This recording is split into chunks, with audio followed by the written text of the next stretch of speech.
Magandang umaga po sa ating lahat. Good morning, buenos dias, bonjour. Mamamalengke po kami. Alas 9:50 po ng umaga, Monday, 8 December. Happy birthday sa utol ko, kay Bong Miranda. Ilang taon ka na ba? Parang mas matanda ka yata sa akin yan, no? Magluluto po ako ng gusto ko po magluto ng apritadang mix ng manok, baboy, liempo tsaka wings na may hotdog tsaka patatas. Isang simpleng apritada lang po. Sa ngayon po ay ayos si pare ko, kombinasyon pa yung jacket niya tsaka motor, green, ninja yun, green eh. Makulimlim pa rin po ang kalangitan namin. Wala naman pong bagyo, pero ito po ang normal na weather namin dito pagka po December. Parang palaging nalulumbay ang kalangitan. Foggy. Kagabi po ang kapal ng fog. Kaya may weather warning kami. Mahirap mag-drive pag makapal ang fog. Nakapag-drive nga ako sa Canada, sweetheart, hindi mo kita ang traffic light eh. Hindi ako sanay mag-drive sa fog. Tapos yung speed na 80 kilometers per hour, 10 kilometers per hour lang kami. Kaya sa Canada lahat automatic dun, bukas ang mga ilaw eh. Kahit tanghaling tapat, walang patayan ng ilaw ng sasakyan doon. Yung mga bagong sasakyan ngayon ganun. Dito yung mga bagong sasakyan ganun na rin. Ina-adapt na rin nila yung style ng Canada for safety. I think they're open now, the gas. Yeah, parang may gas na sila. Mag-gas up tayo mamaya, sweetheart. Yeah, pagbalik natin, paalala mo. Hindi ko na problemahin this week. Kulimlim po ang kalangitan. At mamaya po, ayun, magkita-kita tayo sa loob ng palengke. Nakalimutan ko ano yung sinasabi ko. Basta na-interrupt ako pag nakakalimutan ko na yung... Yeah, sweetheart, may sign na yata ako ng mamaya maalala mo. Ayos yung Tacoma niya, Anong year to? Mga early 90s to. So it's still running? Buhay pa, ang dami ng kinitan yan. I think nag-ano to ng mga yard eh. Yan, naglilinis yan ng mga Marami ng kinita yan, tubong lugaw na yan dyan sa Tacoma niya. Kaya yung Tacoma natin na yun eh, hanggang pagpanaw na natin yun eh. Yan ang kagandahan ng Japanese, Toyota, Honda. Yan, dalawa na yan. Yan, matatapos na po yung pinapagawa po naming apartment.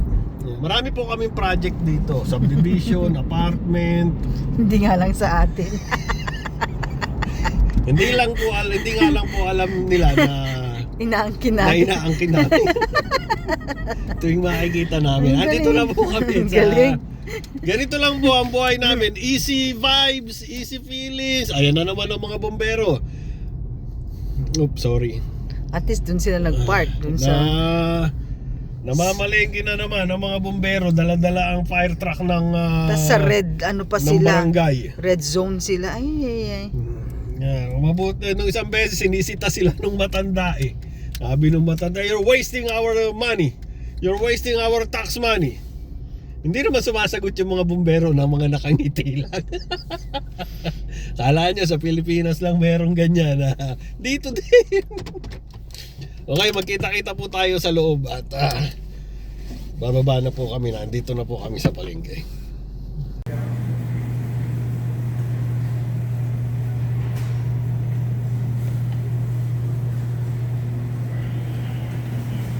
Nandito na po kami sa loob ng palengke, may nakita po kami dito. Tamarind, 350 a pound. Nawala ang josawa ko. Nakakuha na kaya ng nandun na siya sa kabila. Kukuha na ng onions. Ito po palaging pinupuntahan ng Junakis pagka nandito kami. Do you have the pickled ginger? Yeah.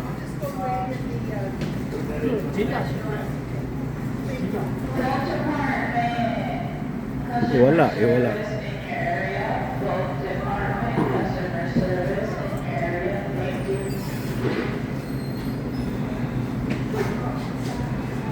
Nandito naman po mga fresh seafoods nila. There's nothing in here. Yep.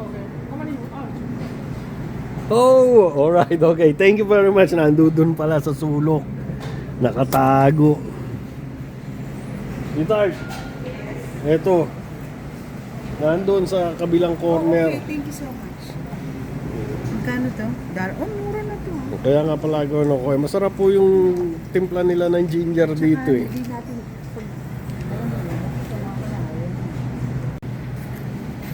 Pinapakuha ko po nung cocktail shrimp ang josawa ko, kaso hindi niya abot.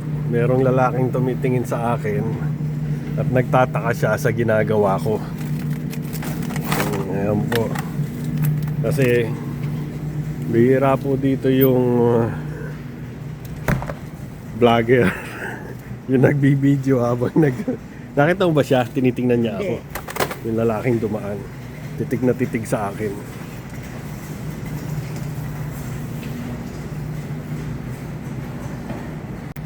Diba?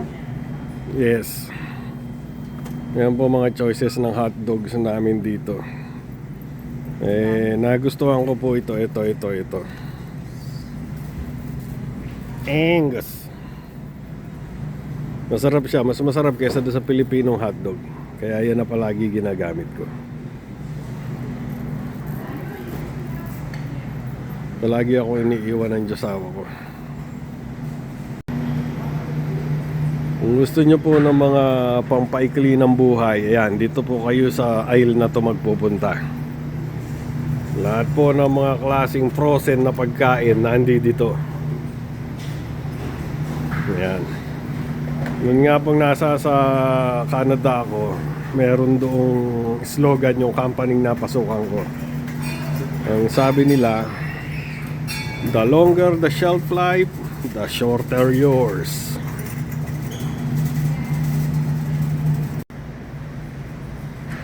May nakita po ako dito, may nadaanan po ako. May tinda sila, ayan oh. Rice cooker. Oh, dalawa oh, isang slow cooker tsaka isang rice cooker, food steamer. Pero wala naman silang tindang bigas. Ayos.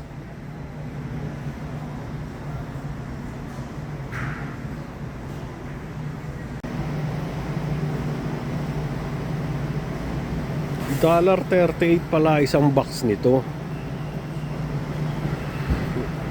Parang 20 years na akong hindi bumibili nito eh. Palagi akong may sponsor. So marami-raming $1.38 na yon in 20 years. Aba, malaking savings yun ah.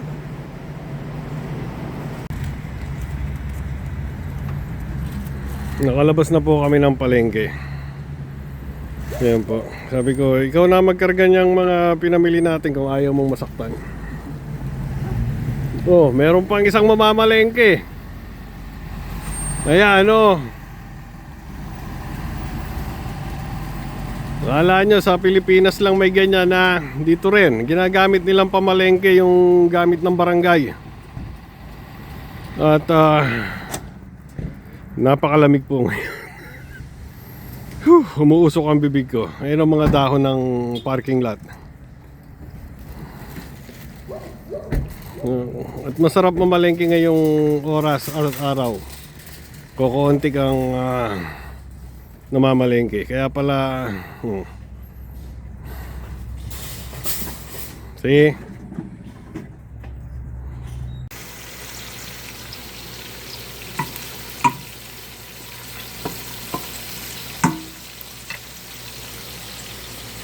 Nasa bahay na po kami. Nagluluto na po ako. Inuna ko po ang potato wedges. At matagal-tagal na rin. Nagayat ko na rin po maramihan ng ng simpleng fritada lang naman ang gagawin ko. Yan, liempo tsaka chicken wings mix plus pulutan mamaya. Tapos yun, commercial beke naman, lalagyan ko ng olives. At habang ako po ay nagluluto ay dito naman tayo pupunta. Naglo-laundry po ako. Nakalaban na po ako. Magda-dryer na lang. Uy, pwede na. Ayan po, edi hinahang po muna namin ng masandali para medyo tuyo na bago i-dryer para medyo tipid sa kuryente.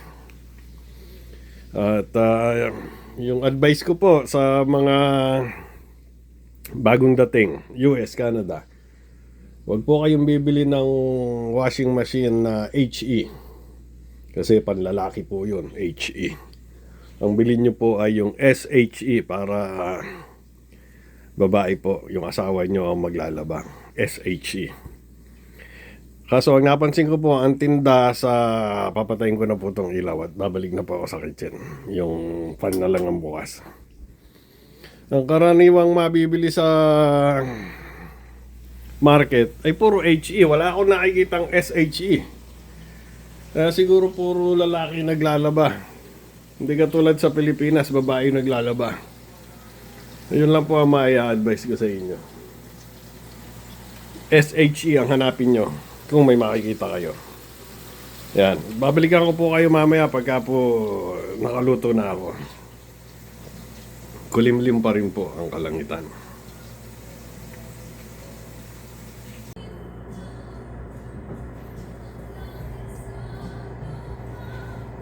Ayan na po, pakukuluin ko na lang po at ilalagay ko na po ang, hindi ko alam kung isasama ko pa ba itong wedges?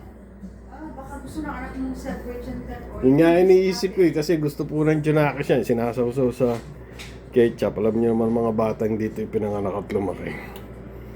Minsan di siya nagra-rice, yan ang kinakain niya. Kaya ako din, minsan pagka ganyan na rin, di na rin ako nagra-rice. Ano, kinakain ko. Papakuloyin ko na lang po at ready na po mamaya para sa Japunan. At malapit na po ako sa mundo, sa Junakis. Ngayon po ay Monday, December 8. Happy birthday! Again, shout out! At maraming salamat po pagsama ninyo sa amin, sa amin ngayong araw na to. Isang simpleng araw ng buhay namin sa Barangay Orangevale, USA.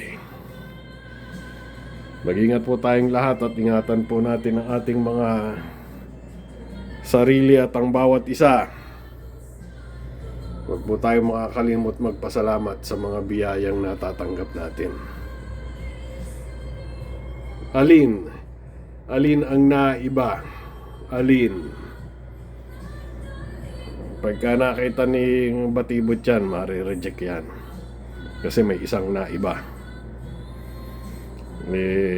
Obviously parang hindi nanood ng batibot ang asawa ko nung araw. Kaya hindi niya alam kung ano yung naiiba. Alin ang naiba? Maraming salamat po at mabuhay!